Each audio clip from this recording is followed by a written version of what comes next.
Hej, jeg skal præsentere om Kepler-4 og den 6. planet Kepler-4b, og hvordan man kan finde frem til en forskellige fysiske størrelser for den. Så jeg har fået givet opgaven, at man skal finde de følgende data, der står på siden her, igennem et par enkelte metoder. Så til at starte med, kan man bruge transitmetoden for at finde frem til meget data omkring planeten og en stjerne.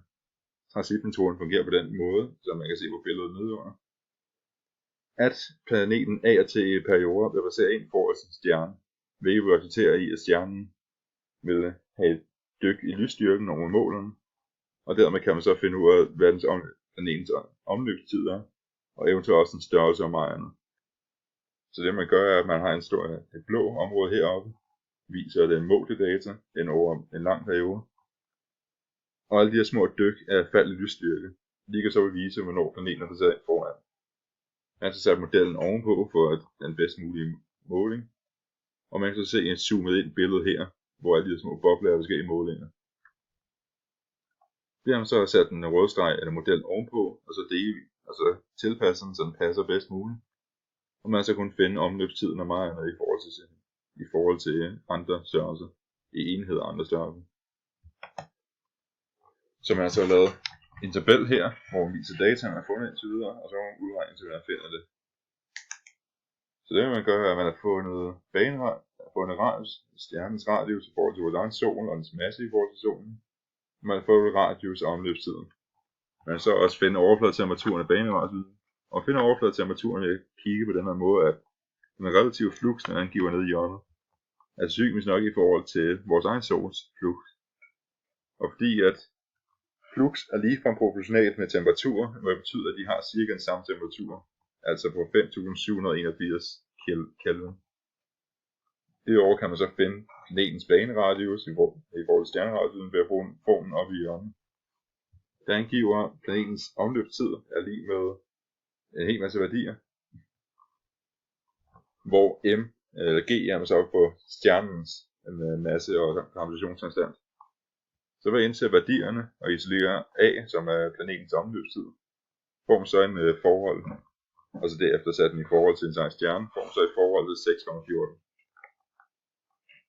Nu har man fundet en hel masse værdier igennem transitmetoden, kan man også bruge en anden metode, der hedder radiathastighedsmetoden. Den kan bruges til at finde ud af, hvor hurtigt stjernen bevæger sig rundt, så der er en masse midtpunkt. Og det virker på den måde, at stjernen, når den bevæger sig væk eller imod os, vil den blive lys, og den afgiver enten bliver rød eller blå beskud, hvilket man kan så måle i perioder. Og det gør man så i udregnet her oppe i hjørnet, hvor i blå prikker hvad man har målt sig frem til. Og den røde streg er modellen, hvor man kan så bruge den til at finde præcis data, eller delvis præcis data. Hvor man bruger den, kan man så se, at den højeste hastighed, man kommer til at få, eller det maksimale udsving, man finder, er så på omkring 10 meter i sekunder. Så det har man fået en hel masse data nu, og det kan man så bruge til lige om lidt. Så nu har man fået en hel masse data, er det jo selvfølgelig en god idé at lige sammenligne det. For udregnet data har den tendens til at være lidt mere upræcist end rent faktisk målte data, eller mere præcist målte data.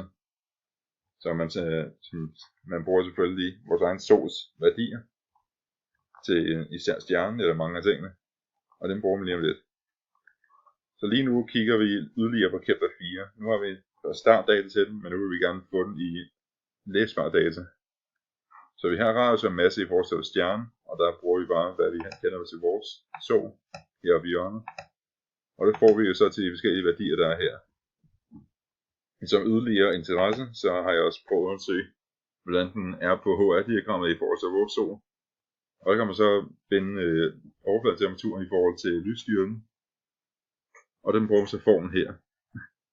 Ved at indsætte værdier, vi kender på vores på Kepler-4, får vi så, hvor meget watt der afgives i lysstyrken, af hvilken lysstyrke den har. Får vi så cirka 9 gange 10 i 20. Og ved at sætte den i forhold til vores egen sol, så får man et forhold på 2, hvilket ikke er særlig meget. Så det betyder, at den stadig er omkring i hovedserien, sammen med solen. Så det er ikke fordi, den er begyndt at blive en rød kæmpe, eller den stadig lige af en protostjerne eller mere. Så det er et godt tegn til videre. Så bagefter vil man gerne finde nogle mere data om Kepler 4b. Man vil eventuelt gerne finde massen, en ordentlig radius i stedet for i forhold til en stjerne, en baneradius og en densitet. Så man finder Kepler 4b's masse ved brug af radialhastighedsmetoden igen. Og der kan man bruge formlen, der står her. Den er meget god til at finde ud af, hvad planetens masse er. Hvor man så angiver, at det maksimale udsving er ganget med en mange af dens egen stjernes værdier. Så ved indsætte værdierne får man så, at planeten har en masse på omkring de 1,5 gange 10 op ved 26 kilo. Derudover vil man også gerne finde de andre størrelser, så man indsætter, så man gerne finde baneradius. Den havde jeg allerede forklaret, hvordan man fandt før. Den gør man igen med en udregning. Hvor man isolerer A, hvor det så bliver den tredje rod af t i anden gange g gange m divideret med 4 gange pi i anden. Altså lige med baneradiusen. Og den får man så i 6,6 gange 10 opløbet til 9. Så finder man også radius. Den er allerede angivet hernede. Men det er bare i forhold til stjernen, så den er bare angivet i forhold til stjernen, så man får en radius på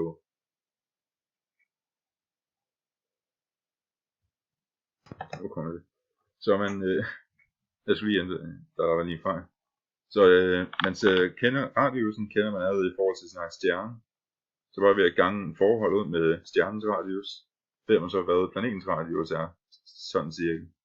Og hvor man til 24.000 km. Og nu kender man jo radiusen, så kan man også finde densiteten af planeten. Og det kan senere give en idé om hvordan den opbygger. Så man først omdanner det til meter, hvilket passer bedre i forhold til hvad fordi enheden man bruger i følgende udregninger kommer i meter.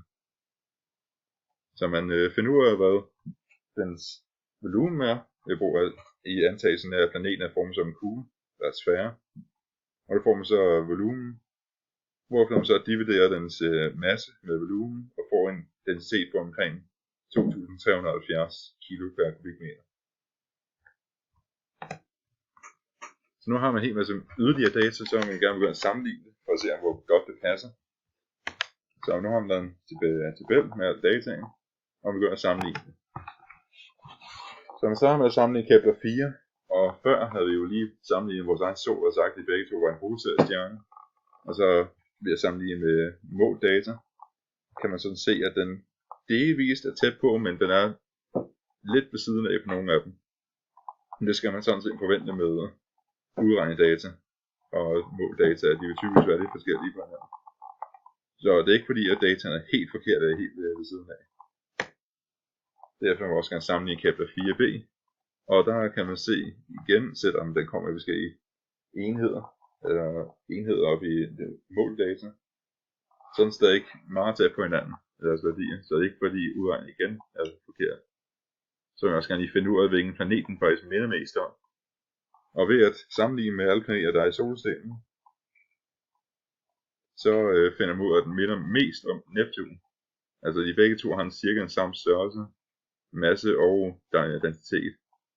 Så kan man bruge senere til at bestemme, om der er liv på, eller hvordan den er opbygget. Og hvilken overfladetemperatur den har. Så det går man i gang med nu. Så man vil gerne finde ud af, hvad planettypen er. Planeten, man har bygget lavet en planetmodel. At bruge en planetbygger til at finde ud af, hvordan den er opbygget. Og så man får 3 forskellige resultater. Den midterste vil ikke give særlig meget mening, på grund af at den består af jern, og dermed er densiteten ikke høj nok til at kunne lave den.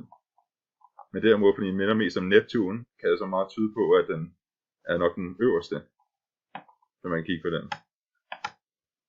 Så man også kan finde ud af planetens overfladetemperatur af, så man bruger en beregner oppe i hjørnet her, til at finde ud af, hvilken overfladetemperatur har i forhold, og fordi man skal være samlet med Neptun, kan man så antage, at de cirka har en samme albedo.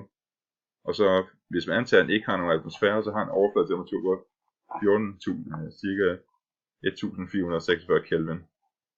Og ved også at kigge på den Goldilocks-zonen, så fordi planeten har cirka den samme størrelse, stjernen har den samme størrelse som solen, men fordi planeten er tæt på solen, er den nok ikke inden for en habitatel zone.